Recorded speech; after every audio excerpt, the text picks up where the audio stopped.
할렐루야. 오늘도 귀한 기도의 자리에 나온 성도님들을 환영합니다.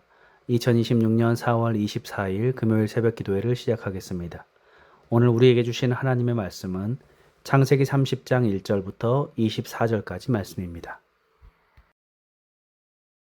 제30장.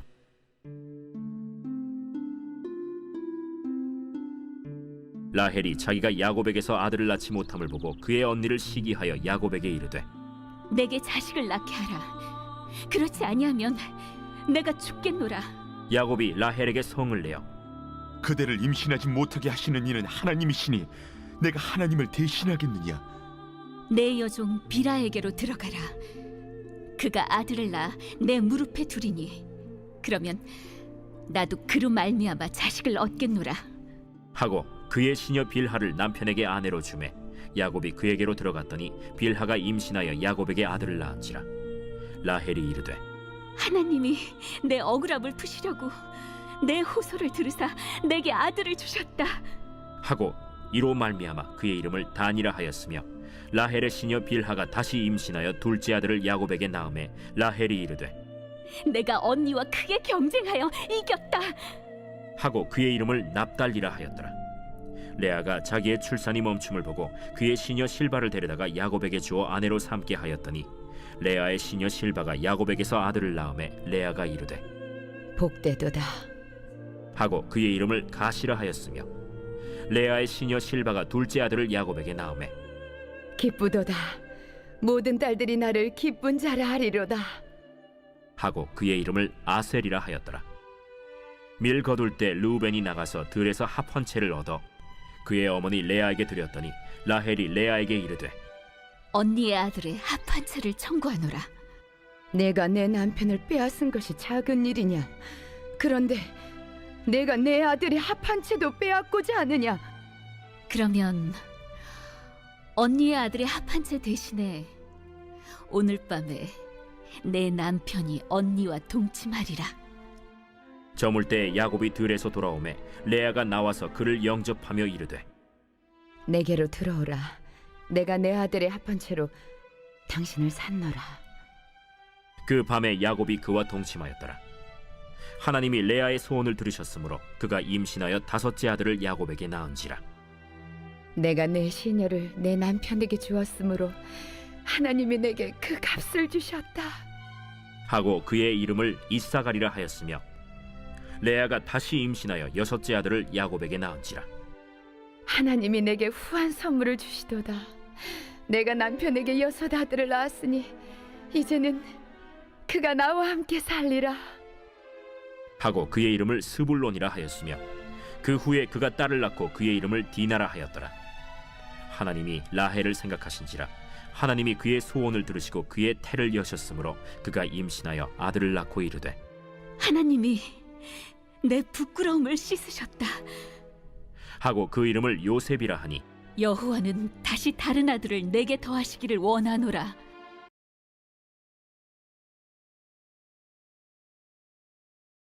그녀를 위해 7년을 수일처럼 일합니다. 야곱은 라헬을 사랑하여서 그녀를 위해 7년을 수일처럼 일합니다. 그러나 삼촌 라반에게 속아서 언니인 레아와 결혼해야 했죠. 그래서 야곱은 다시 7년을 일하여서 마침내 라헬도 아내로 얻게 됩니다. 무려 14년의 기다림 끝에 야곱과 라헬은 사랑의 결실을 맺게 되었죠. 그런데 라헬의 결혼 생활은 불행하였습니다. 왜냐하면 언니 레아는 이미 4명의 아들을 낳았는데 라헬은 야곱의 사랑을 받았지만 아기를 낳지 못했습니다. 이에 라헬은 언니 레아를 시기하며 질투하였죠. 그래서 야곱에게 내게 자식을 낳게 하라라고 화를 내고 있습니다. 그런데 문제는 야곱에게 화를 낸다고 해서 그것이 해결될 일이 아니었습니다. 야곱은 오히려 이 일이 하나님께 있음을 잘 알고 있었습니다. 그래서 오히려 라헬에게 성을 내며 이렇게 2절에서 말하죠. 야곱이 라헬에게 성을 내어 이르되, 그대를 임신하지 못하게 하시는 이는 하나님이시니 내가 하나님을 대신하겠느냐. 라헬은 자식을 낳지 못하는 괴로움을 하나님께 아뢰며 나아간 것이 아니라 야곱에게 화를 내며 떼를 쓰고 있는 거죠. 야곱은 이 일이 하나님의 손에 달려있다라고 말합니다. 그런데도 라헬은 하나님께 나아가지 않고 인간적인 방법을 강구합니다. 자신의 여종이었던 빌하를 통하여서 자식을 얻고자 하였습니다. 결국 라헬은 빌하를 통해 두 아들을 얻게 되죠. 6절에 보면 라헬이 이르되 하나님이 내 억울함을 보시려고 내 호소를 들으사 내게 아들을 주셨다 하고 이로 말미암아 그의 이름을 단이라 하였으며, 하나님께서 내 억울함을 푸시려고 내 호소를 들으사 내게 아들을 주셨다라고 해서 억울함을 푸셨다라는 이름에 단을 이름을 지었죠. 하지만 이것은 언제까지나 라헬의 생각뿐이었습니다. 만약 라헬이 인간적인 방법을 쓰지 않고 끝까지 믿음으로 기다렸다면, 자신이 직접 아들을 낳은 후에 이 말을 했다라면 이것은 아름다운 신앙의 고백이라고 할 수 있을 것이죠. 하지만 인간적인 방법을 동원하여서 아이를 얻고 나서 하는 말은 단지 자기 합리화에 지나지 않는 것이죠. 라헬의 잘못된 마음은 계속해서 자기의 시녀 비라가 또 임신하여 둘째 아들을 낳자 그 이름을 경쟁함이다라는 뜻으로 납달리라라고 짓고 자기가 언니 레아와 크게 경쟁하여 이겼다라고 합니다. 그러나 사실 라헬이 이기긴 무엇을 이겼겠습니까? 레알은 자신이 직접 아들을 넷이나 낳았지만 라헬은 종을 통해서 2명을 낳았을 뿐입니다. 그러면 하나님께서 왜 라헬의 태를 열어주시지 않으셨을까요? 하나님께서는 라헬이 자식을 낳지 못하는 시간들을 지나가면서 신앙이 성숙하고 깊어지기를 원하셨던 것입니다. 라헬은 신앙이 아니라 인간적인 방법을 동원해서 어떻게 해서든지 아이만을 갖고자 하였던 거죠. 하나님은 라헬에게 그러셨던 것처럼 우리에게도 모든 것을 다 완벽하게 주시지 않습니다. 우리는 종종 다른 사람들은 다 가지고 있는 것 같은데 내가 가지지 못할 때 그것 때문에 열등감을 가지고 불행하다라고 생각합니다. 하나님께서 나를 사랑하시면서 남들이 다 있는 평범한 것을 나에게 주시지 않는 이유가 무엇일까요? 그것은 우리가 없는 사람들의 마음도 아픔도 헤아릴 줄 아는 그 마음을 가지고 그 없는 것으로 인하여서 하나님께 더 가까이 나아오도록 하시기 위함입니다.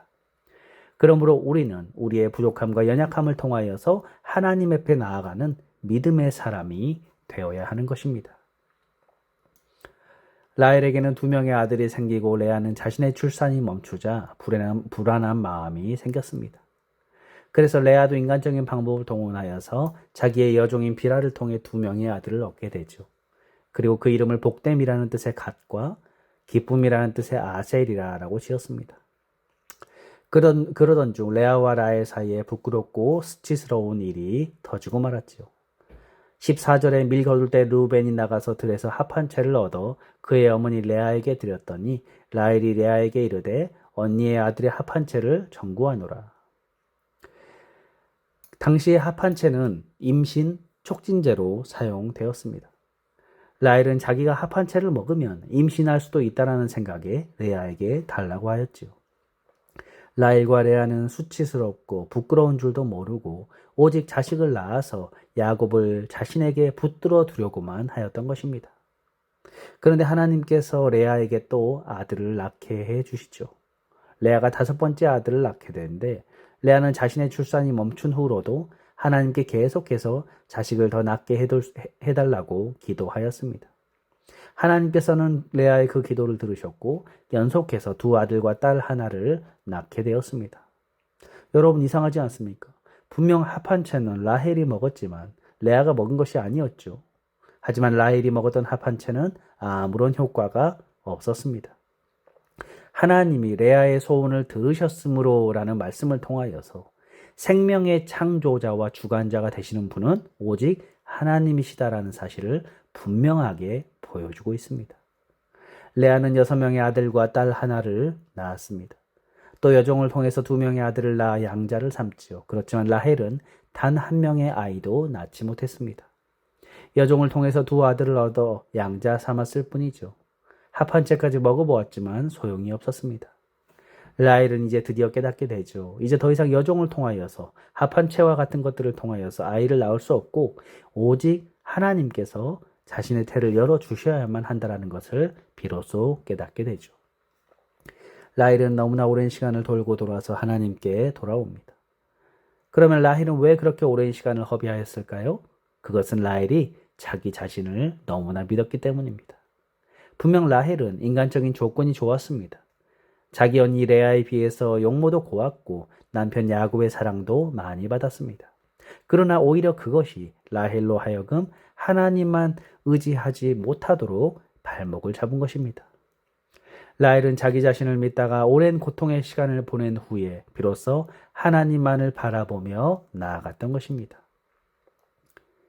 하나님이 라헬을 생각하여서 그의 태를 열어 임신하여 아들을 낳고서 라헬은 하나님이 내 부끄러움을 씻으셨도다라고 얘기하였습니다. 성도 여러분, 하나님의 능력이 우리에게 언제 임합니까? 우리 어깨에 힘이 잔뜩 들어가서 내가 무엇이든지 다 할 수 있다라고 생각하는 때가 아니죠. 오히려 실패하고 낙심하고 어깨에 힘이 다 빠져 있을 때입니다. 내 자신에게 철저히 실망하고 아무것도 아니라는 생각이 들 때에 바로 그때부터 하나님께서 우리를 통해 일하시는 시간임을 믿으시기를 바랍니다. 기도하겠습니다. 하나님, 오늘 하루도 하나님 앞에 살아가면서 우리가 아무것도 아니다라는 그런 겸손한 마음으로 하나님만을 의지하여서 하나님이 주시는 힘과 능력으로 오늘도 믿음으로 승리하는 삶을 살아가게 인도하여 주옵소서. 감사드리며 예수님의 이름으로 기도드리옵나이다. 아멘. 주기도문으로 예배를 마치겠습니다. 하늘에 계신 우리 아버지여, 이름이 거룩히 여김을 받으시오며 나라의 임하옵시며 뜻이 하늘에서 이룬 것 같이 땅에서도 이루어지이다. 오늘날 우리에게 일용할 양식을 주옵시고 우리가 우리에게 죄 지은 자를 사하여 준 것 같이 우리 죄를 사하여 주옵시고 우리를 시험에 들게 마옵시고 다만 악에서 구하옵소서. 대개 나라와 권세와 영광이 아버지께 영원히 있사옵나이다. 아멘. 잠시 시간 기도하는 시간을 갖겠습니다. 먼저 말씀을 생각하면서 하나님, 우리도 아무것도 아닌 존재라는 사실을 기억하게 하시고 오직 하나님 앞에 겸손한 마음으로 또 자족하는 마음으로 주님 주시는 귀한 믿음, 은혜를 바라보며 살게 해달라고 기도하시고, 두 번째로 우리 교회 갈보리 교회와 또 우리 목사님과 또 우리 성도님들, 우리 자녀들을 위해서 또 주변의 이웃들을 위해서 함께 이 시간 기도하며 나아가겠습니다.